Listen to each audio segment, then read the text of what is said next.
Okay, so like I said, this day two is going to be quite short. Okay, just two simple things, and then after we go through the two simple things, I will ask you guys as to what you guys should do to prepare for internalizing algorithmic trading stuff. Okay, so that's that. Right, so let's start. So day two. So yesterday we went through order flow basics, PDA matrix, breakers being used as points of reversal on any intraday chart, and also high time frame charts, and how I like to see order blocks and how we look at mitigation blocks as continuation signatures of price action, right? And I think I forgot to mention yesterday that when we think of mitigation blocks, okay, when we think of mitigation blocks, uh, there's a certain signature in price, right? So that signature in price is what? A low resistance liquidity pool. So if you take a look at this here, so if price comes down and reacts from here, it's a mitigation block, right? So it's just a continuation up, and then we might see a breaker form, and then price has every reason to drop. And again, this is just a theoretical example, right? Not that it's going to happen, it's just theoretical example to see something like this can happen. And we can see price drop to the low resistance liquidity here. Okay, so that's what we can get from using mitigation blocks. All right. Then we spoke about breakers, like I said, and that's pretty much it. So let's talk about market structure and liquidity and the certain steps in terms of the algorithm that the algorithm takes price in. So basically, the algorithm takes price in certain steps before it attacks liquidity. So that's going to be the outline for next week, but the main focus we're going to be talking about is market structure. All right, so let's move to, I think, 1 hour. Okay, 1 hour. Let's not use current data. Let's go back. Something random. Okay, this looks nice. All right. So when we think about market structure, right, like I said, everyone over here is essentially you guys are already professionals at all of these, right? So what I'm basically doing is I'm providing a refresher, because the most detailed portion of this bootcamp series every month is actually in July and June. Okay, because I believe I made it very detailed according to what the others told me. So being here live, right? Being here live will just allow you to ask me questions, and we can just have a small refresher. Right? Everyone over here is a pro already, right? So if you are not, then you have something to learn. That's also fine. Okay, now when we look at market structure, right? So we obviously know retail believes in uptrends and downtrends, right? Normal stuff. So uptrend means high, low, higher high, higher low, higher high, higher low, right? Then for a bearish trend or downtrend, I haven't used that in a long time. Downtrend, we have the high, low, higher high, lower high, lower low, lower high, lower low, right? So we have market structure like this, right? So essentially creating a higher high, we would expect that, you know, price is going to come to create a higher low, and then we can expect a continuation up. Yes, there are scenarios like that, right? So these are, you know, sort of the lower time frame confirmation that we want to look for when we look for trades, right? For instance, we have, let's say, high time frame PDA here, price comes down. Now what's this? We have a high, then this is a lower low. So then what are we expecting? We are expecting price to break this high and form a higher low, right? So when we have this, we can use it as a confirmation that what? Okay, we have come to a bullish, a point of interest where order flow can shift to bullish, and then we have a graphical confirmation in terms of an uptrend, right? Which indicates that, okay, we came to a bullish point of interest. Therefore, the reasonable thing to expect is to take out a high, and then we will get in the retracement. So we'll buy somewhere here, take profit wherever you guys want, right? So that's that. Then when it comes to a bearish PDA, we have low, high, break, and this, right? And this. Now we have this. So now when we look at this, the confirmation, the confirmation itself that you are looking for, right? Now notice I'm starting with confirmation and then I'm going to high time frame structure, okay? So when we look at the confirmation itself, right? What can we see? We can see that at the PDA itself, when we see a shift in market structure, right? What do we get? Can someone tell me what we get over here? Anyone? What can we see over here?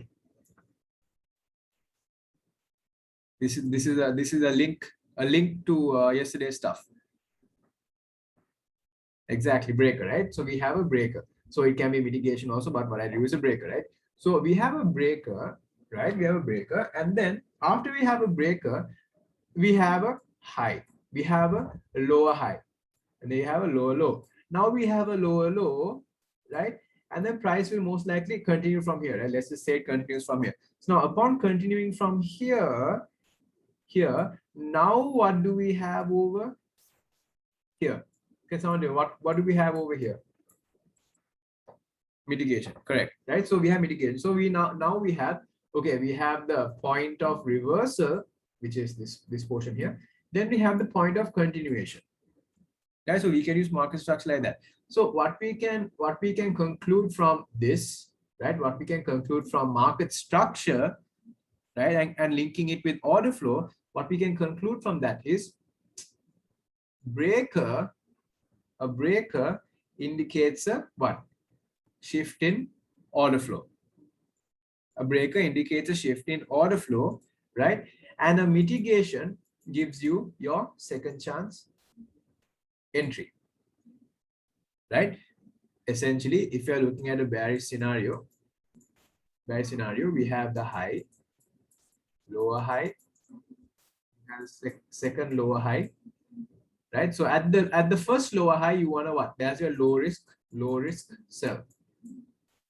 At the first lower high, sorry, at the first lower high, you have your low risk sell, and at the second lower high, you have your, I would say not low risk, let's say medium risk, because there's always a chance that it can spike, right? So you see your medium risk sell. If you have a stop that's wide enough, you can be safe, right? So think of it like this: breaker and mitigation, they are graphical representations of structural shifts, okay? Structural and order flow shifts, okay? I hope you guys got that. So now I showed you a bearish example. So a bullish example would be, let's go bull here. Bullish example, okay, so we have the PDA, and then price comes lower, and then it goes this also, and then it goes up, down, up, down, up, right? So now we have this high resistance run here, providing us a breaker. That's your low risk buy. Then you have your this one over, your low resistance run here, making this your what? Medium risk buy. Medium risk buy. So you have your low risk buy over here and your medium risk buy over here, all denoted by a structural shift in price after coming off of a PDA, and obviously on the lower time frame. And if you understand that, you can apply it on any time frame, and you can notice this these shifts just like that. Now looking at it from what I just saw on the chart, right over here, assuming that we are coming off of a PDA, we have what? We have give me a second. What's the password for the meeting? Let me just send it. Password for the meeting would be 363871. 363871. I was saying, okay, so over here, right now, let's assume this is from a PDA. Price breaks. So now you have your first level of, now you have your low, now you have your lower low, right? You have your lower low. So this indicates already that, okay, you know what? I got my confirmation that I needed, right? I got that confirmation that I needed. And so what I'm going to be looking for is if I apply premium and discount, which is obvious now for everyone, premium and discount, I want to see price go back into premium, right? I want to see price go back into premium and sell off from a PD array over there. So where is the PD array? PD array is right over there on the bearish order block here, right? So now this here is your 1 hour chart, right? Now if you look at this portion of price action on the 1 hour, right? We use the 1 hour 15-minute to frame your day trades, right?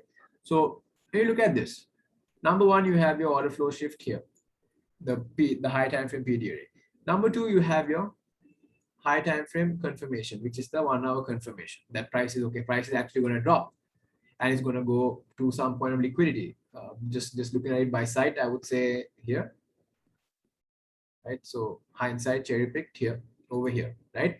So what could you do, right? Using the idea that okay, we have that structural shift given to us by a breaker, and then we have that point in which, you know, we can use the mitigation to initiate another sell off.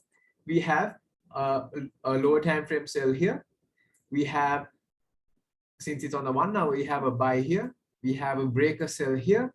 We have a mitigation sell here, right? We have the lower time frame confirmation sell here all the way on top here, right?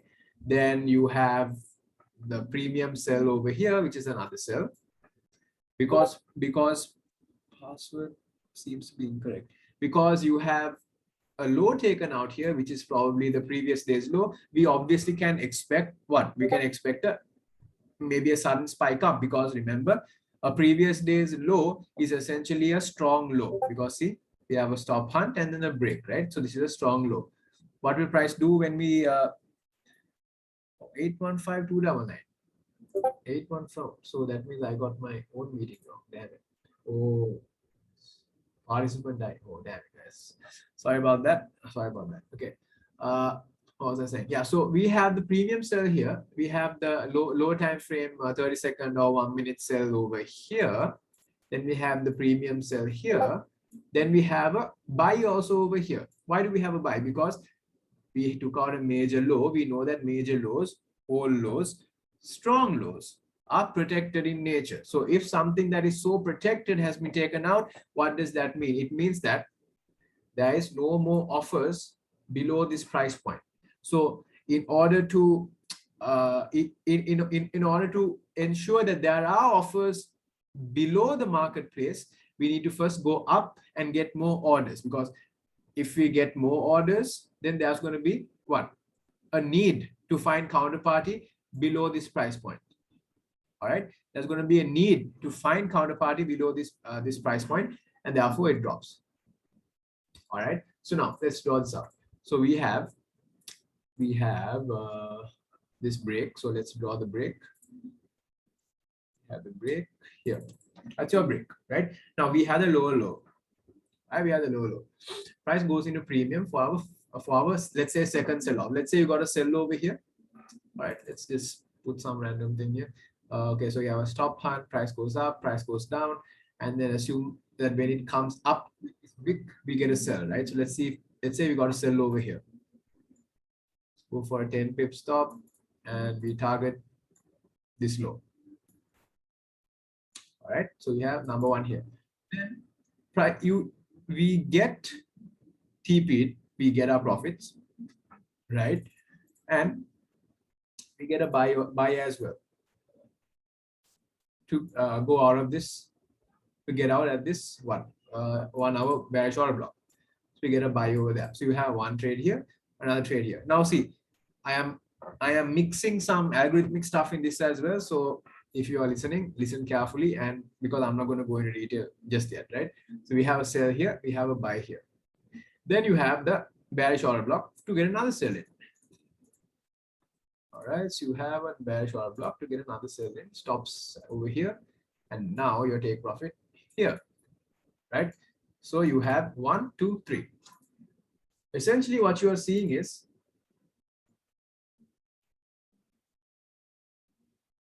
now we have 1, 2, 3. This is the breaker reaction Now what do we want to see? We want to see the mitigation reaction somewhere there, meaning something like this and drop. So where can you see it?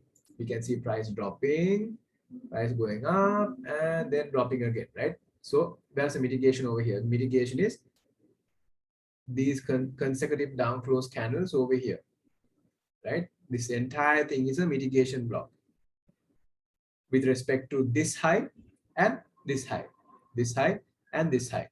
So that's your mitigation block, right? So I'm just doing it randomly. So here you go. We have a sell here.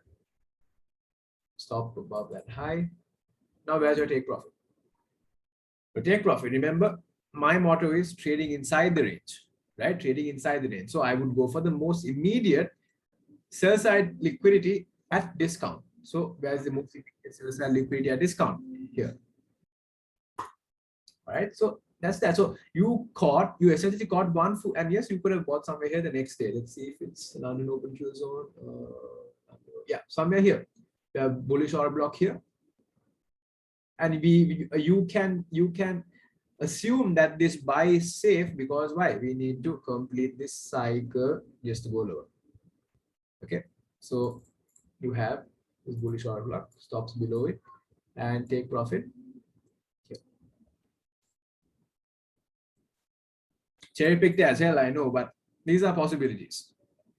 Okay, these are the possibilities. Okay, now here's the thing. Showing this like this, right? Showing this like me showing it to you like this does not mean that you can replicate the same result. All right. Rarely, right? When we trade, rarely do we look at the 1 hour, 4 hour daily, right? We open the charts, we put the levels, and then boom, we are just staring at the 5 minute and 1 minute, and we have no clue what's going on. We get one trade that's really good, and then you see that it's moving even further, it's retracing even further, and after retracing, it's still going in that particular direction, right? So the thing is this: when we are day trading, or let's say scalping as well, 10 pips to 15 pips, I would say, are the scalps, and 20 to around 30 would be the day trades, right? So in order to achieve multiple trades like this, right? And obviously this is not in the course of one day, this is in the course of 19th, 20th, 21st, 22nd, no, 21st. So 3 days, you got in one entire day, you got 1, 2, 3, fine. Then on the next day, you got one, only one. And then the next day, you got only one, right? So there are days you will just only get one. But in days where you get the formation of this, the breaker, or as ICT calls, an entire range as what? An interbank dealers range. This is an interbank dealers range, right? Predisposed to go lower. That's why it goes lower. That's why it goes lower. Right? That's why it goes lower. So I believe I have done a video on that. So just go back and have a look at that. So yeah, so the thing is this: when we day trade, right, we want to be aware of 1 hour higher time frame structure. Remember yesterday I said don't give a shit about 5 minute, 1 minute, right? They are just it's not noise. It's not, I'm not saying it's noise. It's not noise. Yes, they are very good to tape read and have good pattern recognition to improve your pattern recognition skills. But if you want to get those solid trades, you have to frame it off 1 hour or 15 minutes, right? If you are a high frequency trader, then you will be focusing on 15 minute, 5 minute. So basically 15 minute structure, 5 minute points of liquidity, 30-second, 15-second, 1 minute execution for 5 to 10 pips only. Okay, 5 to 10 pips only. And the only way you can do high frequency trading is by doing it with a broker that charges little to no commission, right? So if you want to do high frequency trading, I'd say get funding talent because they don't charge commission, right? Get funding talent and then boom, just take all their money away from them. Okay, so that's that. So that's that, right? So when you're day trading, always be aware of 1 hour structure, and of course 4 hour PD arrays and all of that. Because if you look at 1 hour, we essentially almost have 4 hour data as well, right? So the same thing we can see on the 1 hour, but just a bit more candles, and I lost it. Okay. Is it this? Yeah, it's this. Right. So we have this, right? Now looking at the 1 hour. Now see, we are indoctrinated into thinking, okay, 10 pips, 20 pips, that's all I can get in a day, blah blah blah. Yes, like I said, 10 pips is enough, 20 pips is enough, 15 pips is also enough, and they are more than enough to build a career around trading. Now, you all know that there's a daily range, right? So we get the low of the day in London, high of the day in New York, or we get the low of the day in New York, high of the day in London close, and then vice versa. You flip it around, right? Once you enter London close, right? Once you enter London close, and you already have a win for the day, and let's assume it was a day like this one single up move like this, right? Do not, I repeat, do not try to enter another trade. You saw what happened to me yesterday, right? Price was just boom, shooting higher, and then I tried to enter sell, and then boom, it just disregarded that entire period because it had to go higher. So those are the kind of days in which you want to, be happy with what you get, what you have got, and come back the next day, because the next day it's definitely gonna have that sell off. Like I'm taking an example, right? That next day is definitely going to have that sell off, because if since obviously I know all of you are coming from ICT, obviously you guys have ICT background. We all know that the daily highs and lows, they form inside of a PD array, right? They form inside of a PD array. So now here's the thing. If you know that the daily high and low is formed inside of a PD array, then what does that mean? That means that if you have something like this, here's one here, here's another here, right? Price forms the low of the day, you get a buy. Nice, it's going nicely, it's going nicely, it's going nicely. Then price forms the high of the day. Do you get a sell? If there's enough time until true day close, yes, you do have a sell. But if the volatility is dying off, right? If the volatility is dying off, then all you're going to get is that, right? And then you think to yourself, okay, so maybe, if it drops like this, I can take a sell over here and it'll drop. No, what's going to happen? What's going to happen is you'll keep your stop here, and this is going to take you out. Because why? Because then this becomes a point of inducement, right? Becomes a point of inducement, and then it'll drop. And this is going to be the inside of previous day's London close, and this is going to be next day's London open, because this is going to be inside of next day's London open. It will take out liquidity, build up liquidity only to go lower, right? So the formation of daily highs and daily lows will always have expansion in between. Okay, we'll always have expansion in between. So now moving on. Structure is important, right? Structure is important, and you always need to understand what is your pro trend structure, what is your counter trend structure, right? And now doing that would mean you need to understand what order flow is in motion. What type of order flow is in motion, right? So over here we can obviously see that, okay, it's all bullish, right? All bullish. So over here is bearish, over here all bullish, right? So understanding structure like this, right, that we know that, okay, order flow is bullish. So we can trust when a higher low is made, we can trust it and we can go long. Simple as that. So these are the positions that you want to hold until daily time frame premium array has been reached, a weekly time frame premium array has been reached. You want to hold until that particular point. But if you are not comfortable with holding it, let it go. Take your 10 or 20 pips and then come back the next day. Because if you truly understand what these concepts do, right, in terms of combining it with order flow on the lower time frame, right, then if I risk 0.5% here, okay, let's say I get an ultra tight stop, right, and I have a 100 hour trade if price comes here. By the time price comes here, my trade is $100. So essentially 0.5 becomes what? 50, right? 50%, a 50% gain. So by the time I get my 50% gain over here, just by holding for multiple days, right? What can a person or trader who understands order flow structure, inducement, and all of that, what they can do is they can use the left side of the chart, right? The premium areas on the left side of the chart. They can take part in counter trend moves down, one move here, another move here, and then a buy, another sell here, and then a buy, right? And then just by sight, we can understand that this here is a breaker. So you can use this breaker to get 10 to 20 pips here. Then you have a stop hunt and a break here. So what can you do? You get the confirmation, you have a buy here. Then you have a sell here. Why do you have a sell over here? Because now you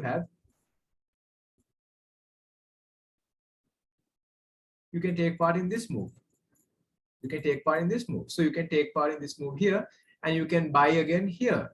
So you can have relatively larger stops and get maybe 2, 3, 4, risking about 2%, 1%, let's say 1%, right?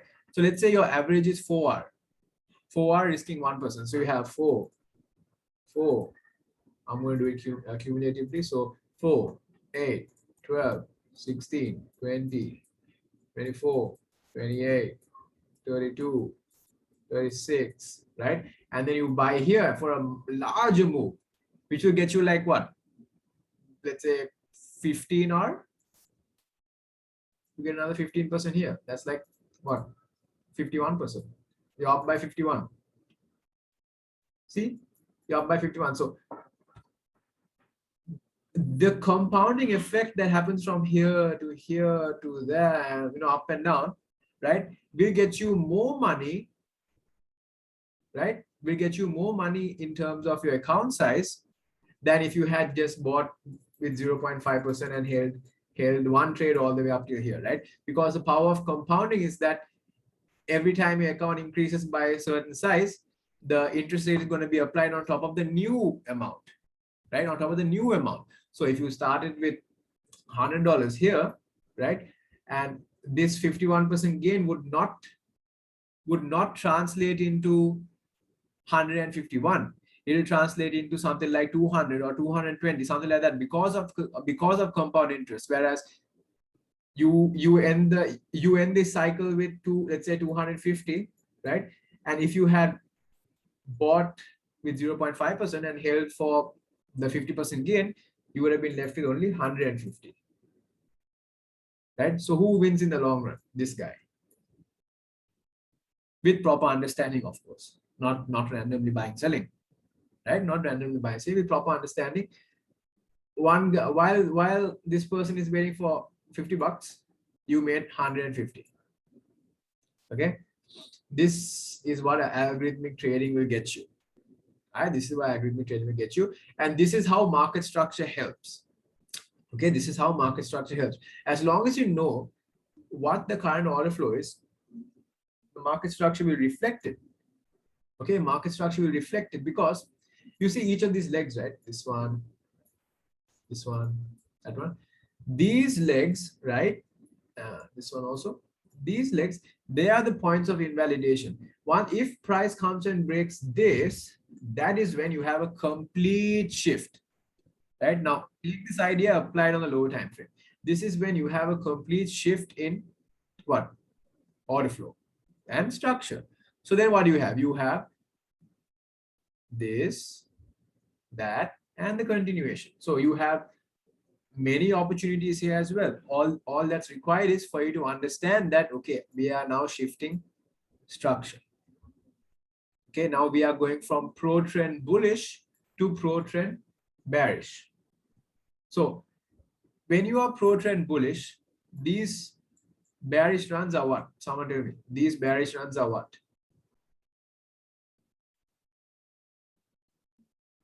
Someone, anyone? Counter trend. Okay, they are counter trend. Okay, so they are counter trend. So these counter trend moves are limited in nature, right? So they are limited in nature up until the point in which price finds, or the algorithm finds, fair market value. And fair market value is found inside of what? PD array. So here, why is my pen not working? Okay, here, I'm just showing it to you. So randomly here, right? Here. So that's where the market finds fair market value. And you won't know that the market has found fair market value until on the lower time frames, you see the same thing. This is when you know that market has found fair market value. All right, because we know that breakers or a breaker looking scenario is one that shows you that what? Okay, we are now ready for a point of reversal, right? We are now ready for a point of reversal, and I will dig deep into this portion next week, because we are going to recap algorithmic stuff and then move on with the new stuff, right? So we have this, and then we have this. We knowing that this is your breaker, this is your mitigation, right? This is your mitigation. So the protective stops are here, and the low resistance stops are here. Okay, that is pretty much it, right? So is everyone okay with market structure and how to use it? Let's go to Bitcoin and see what he has for us. Do we have a buy? I believe we have a buy. Is everyone okay?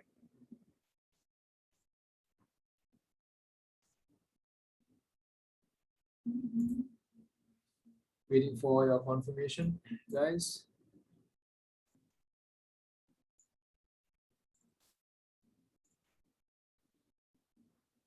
All good, all good.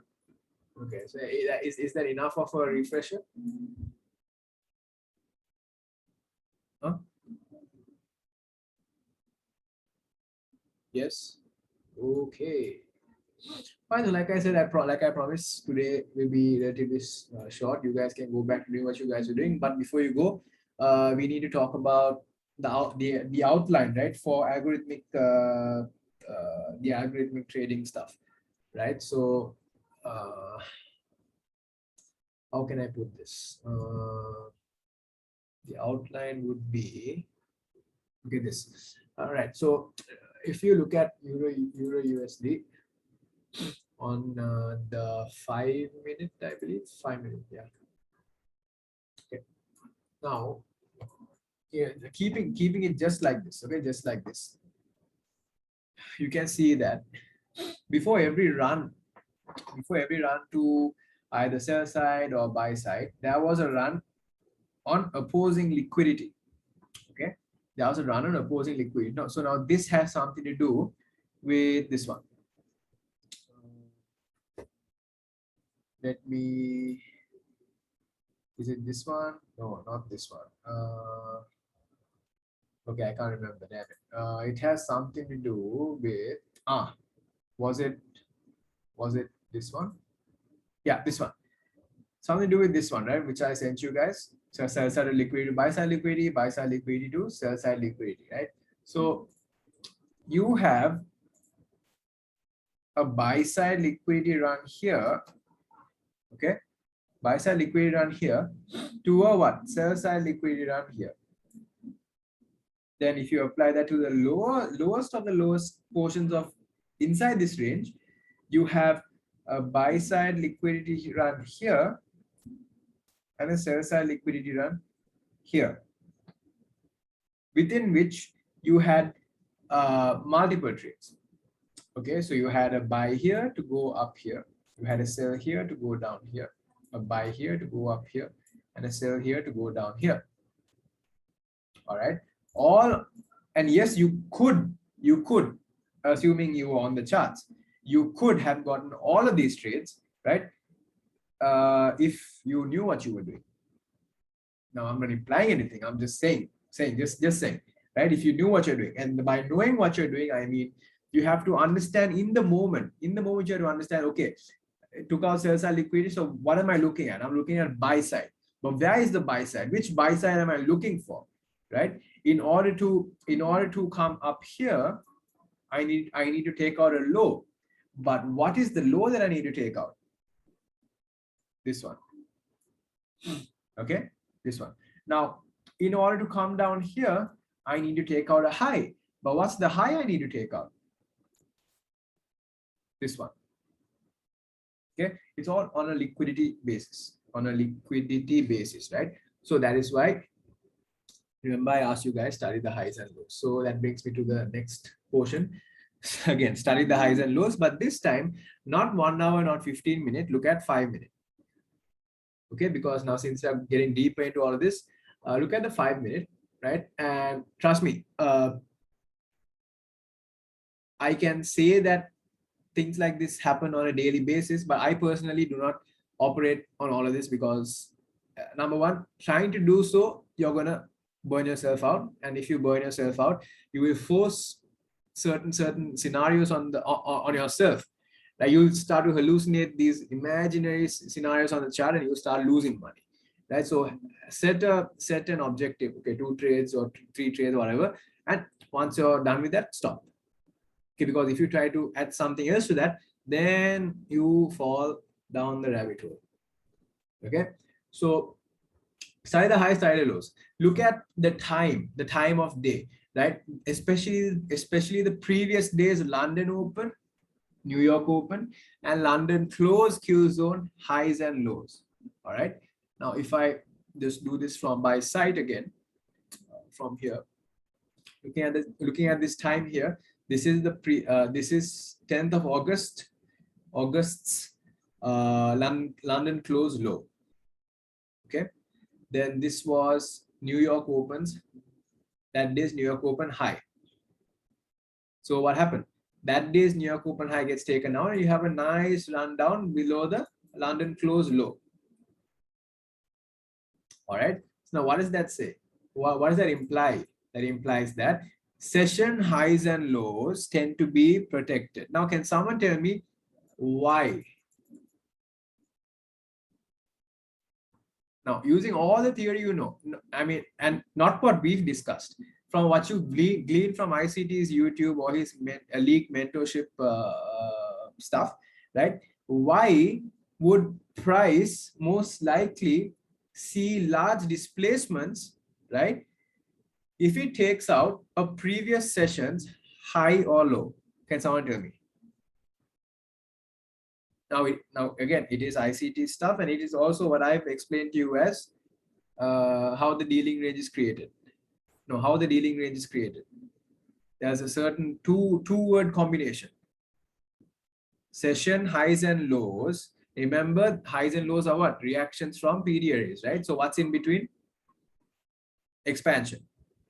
So if there's an expansion and if there's a high and low, one of those highs is a something, one of those lows also a something. So what is this something called? Come on. No. Two words. Yes, strong high.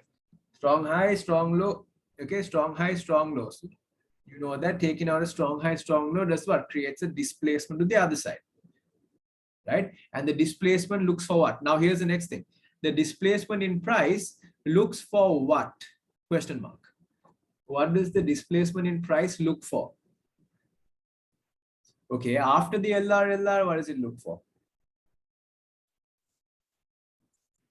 Starts with P.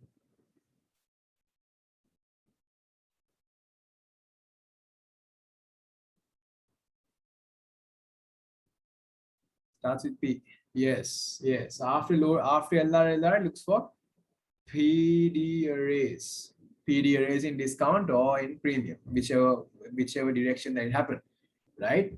Now, taking all this into consideration, I just said that this was the New York high. This was the London close low. What is below this low? It was the H4 unmitigated. Oh, it's actually here. Okay. So it's the H4 unmitigated order block. Right. So what do? We take out now. Is this high strong? Yes. See, stop hunt, break. Right. So what's this? Your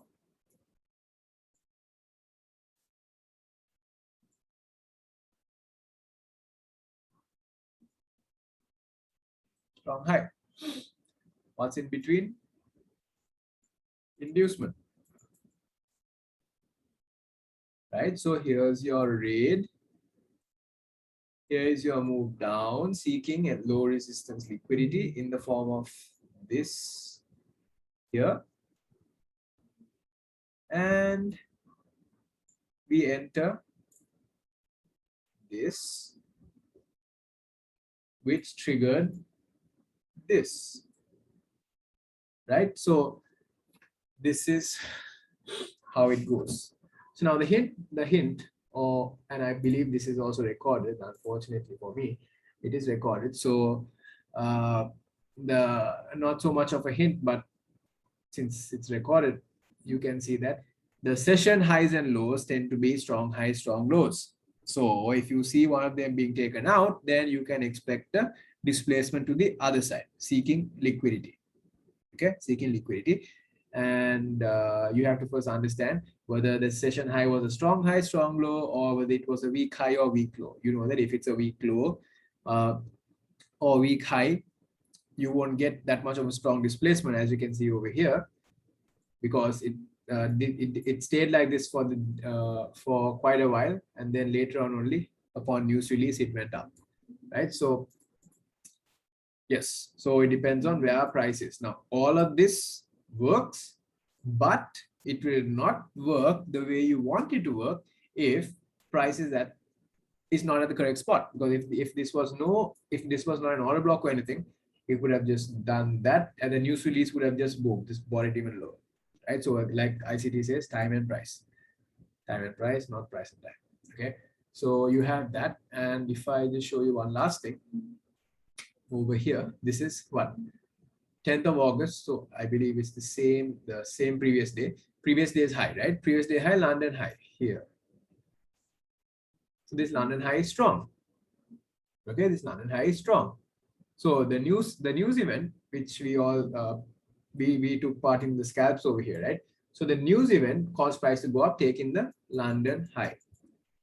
And then what happened? I bought here, I sold here, I bought here, and took profit here. Right now, why did I buy again when a strong high was taken out? Because we came off of this. Now order flow is bullish, right? And if price is going to displace higher, it needs to take out what? It needs to take out a point of liquidity that was formed inside of the previous day. So if you look at this here, this low here, not this one, because this is London close. London close did what? London close formed a low. New York open, not New York. The New York session rather formed a low here. And what's below this low, or what you can say what's below this low? It's the high time frame breaker. So what does this say? What does this say? This says that, let me get my eraser. Here's my eraser. Okay. This says that this red here, right? This red here, what was it? It was now a previous day's high, which should have a lot of protective stops, right? So taking a previous day's high, which is what? Can anyone tell me what this previous day's high is? Now, carefully look. Here, here, here. What is this previous day's high? Is it a strong high or a weak high? Exactly, weak, right? So we have a weak high. So now just how this weak low here led to a shaky displacement, and this market price action. See what that did over here. We know now number one, order flow is bullish, so we don't expect anything else. So what's above this? Look to the left. It's another point of interest. Okay, but this point of interest is not enough to disregard this. Okay, because if we have massive displacement like this, it obviously means that price is aiming for something else, right?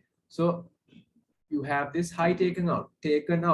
So this is what? Buy side liquidity. So now if this high is taken out, what low is going to get taken out? At least this one, right? At least this one. So here is the sell side liquidity. So what happened? Buy side liquidity gets taken out, sell side liquidity gets taken out, and price goes higher. That is how price moves. Liquidity to liquidity, and then the process repeats itself. Okay, that's how it works, and that is what you have to study for next week. Right, so look at the 5-minute highs, 5-minute lows. If you look at your session highs, session lows, and determine whether that particular session's high and low, is it a strong high, is it a strong low, right? And if it is not a strong high, strong low, then it's what? Obviously a weak high or a weak low. Then if there is a weak high, weak low, now remember, I'm just blurting this out because it's not meant to be discussed today. So and it's recorded also. So when you have a weak high or weak low, we know that when price goes above or below it, we will get a displacement, but unless there's a news event, that displacement is going to be what? It's going to be not much of a displacement. It will be prices going up and down, up and down. Okay, and then it will ultimately seek opposing liquidity. Okay, it will ultimately seek opposing liquidity, and then when the next day's London Open, New York Open Q zone comes into play, you work with what's given to you. So we know that the narrative has been set, order flow is bullish, then we have market structure is bullish, we have PD array here inside of this discount, and we all got in this buy, I believe, is over here, and I took profits here with more positions over here, right? So that's how I understand it. This fellow sets the standard for what you're going to be looking for. This fellow gives you what? Counter trend sells over here, and over here. Okay, and then when the next day comes, you have your next opportunity to buy. Now, if you look at this particular region here, and this is my final example, if you look at this particular region over here, right, we have the stop hunt, we have the price move up, right, and then prices goes higher, right? When price goes higher and makes another break over here, then the question that you have to ask yourself is, now is it going to go higher or is it going to go lower first and then take me higher? Then you have to ask yourself, okay. Now, if I want to see price taking buy side liquidity, it needs to take out sell side liquidity. Okay. Then you're going to be plagued with another question. Okay, but if we want to see buy side liquidity, we need to take out sell side liquidity. But wasn't sell side liquidity taken here? Yes, it was. But you see, this sell side liquidity was taken here to take out what? This buy side liquidity, and ultimately this buy side liquidity, right? Now, there is nothing else requiring counterparty. So if there's nothing else requiring counterparty, we need to take out this one. Because why? We took buy side here. So now we need to take out sell side. Sell side taken. And then what's below this sell side? We have a point of interest here to go up. Okay. So that is something that you need to work on in terms of identifying it. And also, you can also see that this is a inducement template as well. So everything is algorithmic in nature, right? And what you do with the algorithmic theory concepts, you can form your own model, and you don't have to look at everything. Just choose a few things that work for you, and then just execute. Okay, because if you adopt the algorithmic approach to the marketplace on any time frame, right? Remember, 2R, no, not 2R, 3R. 3R, whether it is 10 pip stop, 30 pip take profit, or 5 pip stop, 15 pip take profit, 2 pip stop, 2, 4, 6, 6 pip take profit, you get the same amount of money.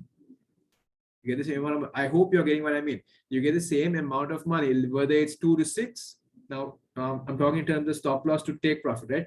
Whether it's 2 to 6, whether it's 10 to 30, whether it's 5 to 15, the end result is the same.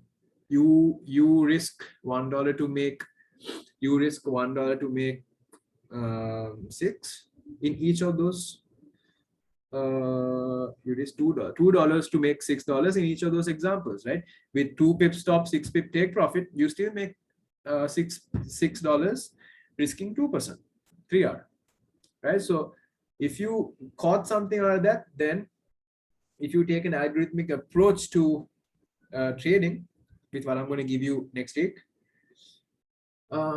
you won't have to ever say market looks ugly today, blah blah blah blah blah blah. All right, because if the market looks ugly on the higher time frame, what does it look like on the lower time frame? Anyone care to answer that? If the market is ugly on the higher time frame, what does it look like on the lower time frame? And I'm saying 1 minute, 30 seconds, 15 seconds. What does it look like? Yeah, exactly. Sexy, right? Beautiful, gorgeous. So if you can work within that and risk two pips to make 6 pips, which is like essentially normal volatility, then it's like easy money there, right? And now I hope you get I hope you got another hint from that, because if you go here and operate just based on what I just told you, you are doing this.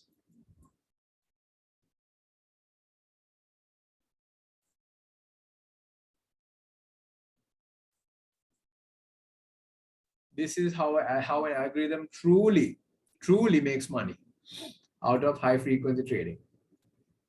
Okay, that is how majority of the money is made these days, in terms of funds, the really big funds using these algos, right? They do it via high frequency trading. They only semi machines, half machine, half human algorithms. They tend to obviously have discretion in which they can choose whether to hold it for a long period of time or not. So those are models that use not trend lines, moving averages and all that nonsense, right? But from a liquidity or smart money perspective, high frequency trading algorithms do exactly what we are talking about, but on a very tight scope, within 15 seconds, 30 seconds, 1 minute. While in actual reality, they do not work in these time frames, right? They work in time frames less than 1 second. Okay, they work in time frame less than 1 second. High frequency trading algorithms, they work inside of milliseconds or microseconds, can't remember exactly, but I think milliseconds, right? Milliseconds. So what we can do is, just like how large orders come into the marketplace on like for example 5-minute time frame, giving us these displacements, right? Whenever a high frequency trading algorithm makes a large transaction that's just quick like that, right, we can see a major spikes, which is essentially an instant TP for you if you operate inside of these time frames. Okay, so that is pretty much it, guys. I hope you got something out of this. Let me stop recording as well. And now it's time for any questions.